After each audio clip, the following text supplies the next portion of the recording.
This is a Starlink Generation 3 roof mounting kit that's adjustable. The base and the pole arms are made out of stainless steel and with a powder coating on it. The base is made of aluminum, also with a protective coating on it.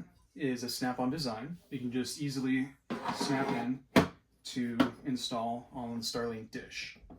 And it's safe for the Starlink and won't damage it at all. It comes with all the hardware you need to install the base. It also comes with 2 sets of set screws for the adapter, so that way you can attach it to either the extension pole or the main pole. The main pole can be used from either side